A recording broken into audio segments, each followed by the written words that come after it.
I grew up in Texas, and I started getting involved from a pretty early age, whether it was voter registrations at my high school or gun walkouts or even like knocking doors during like the Black Lives Matter era.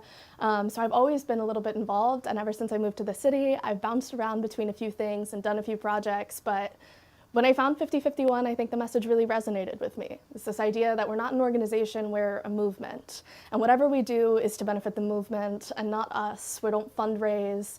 And the other thing is that everybody is an organizer. And a lot of people in this city and around the country have really taken that to heart and have helped put on these amazing demonstrations that they've never done before.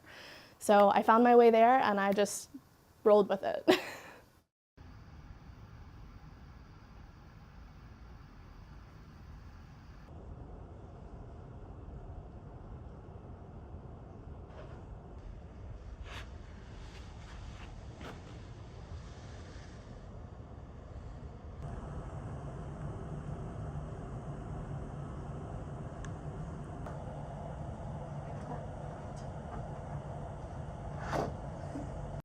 I've been involved in No Kings and the hands-off protests since the very beginning, just with my involvement in 5051.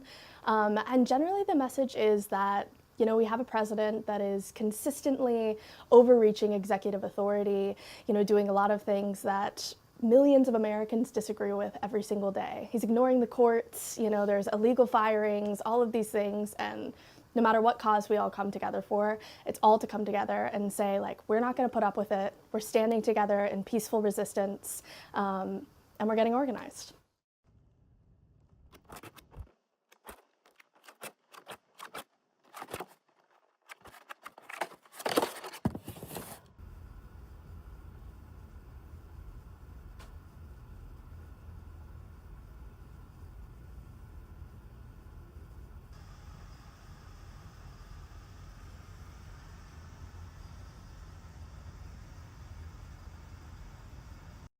Honestly, what drew me to No Kings was the fear of what happens if we don't stand up. I think we're watching a slide into authoritarianism, and I think that if we don't come together in massive numbers, if we don't make it fun, and if we don't make it enticing to be a part of the resistance, I really fear what this administration will do next. They just keep pushing the bounds further and further and further. And so I was driven by fear, and I stay because I'm really hopeful that we can win.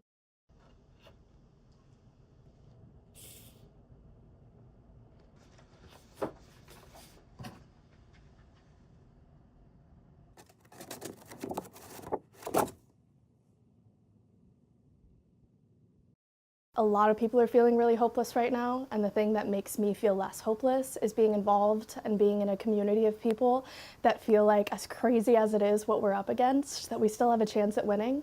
And the other thing I'd say is that that's exactly what they want you to think. That is exactly what the administration hopes that everybody sitting at home thinks right now. What does it matter if I go to the protest? What does it matter if I scan the QR code on the side and find out what's next? What does it matter if I sign up for Ice Watch in my neighborhood or sign up to volunteer? They want you to feel like there is an ocean to get ahead of, that there is a whole ocean of things you'll never be a part of, but an ocean is just a multitude of drops, and you can be one of them, and the more of them we have, the better chance we have at fighting this.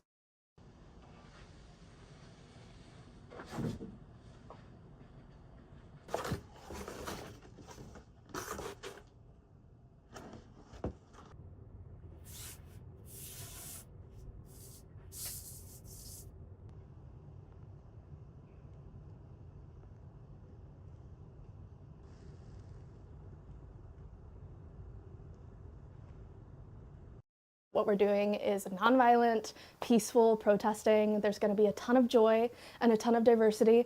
We're all coming from a lot of different fights, you know, like whether you're mad about healthcare or immigration or what we're doing overseas, like no matter what it is, all of these people are coming together to say no kings, to say we're not going to be putting up with it.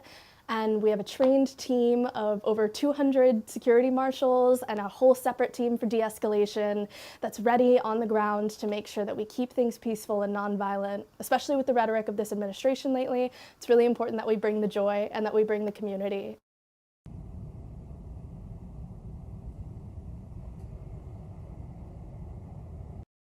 I think last time the official estimate was around 150, 175,000 people, based on a bunch of crowd counters that we have. And it's really hard to estimate because not all of them RSVP. I will say that there is a lot of energy here, and that in the last few months, this administration has just pushed people further and further to our side. Like this coalition is getting more and more broad, more and more diverse, as more and more people realize what's going on. So I would say to expect huge crowds.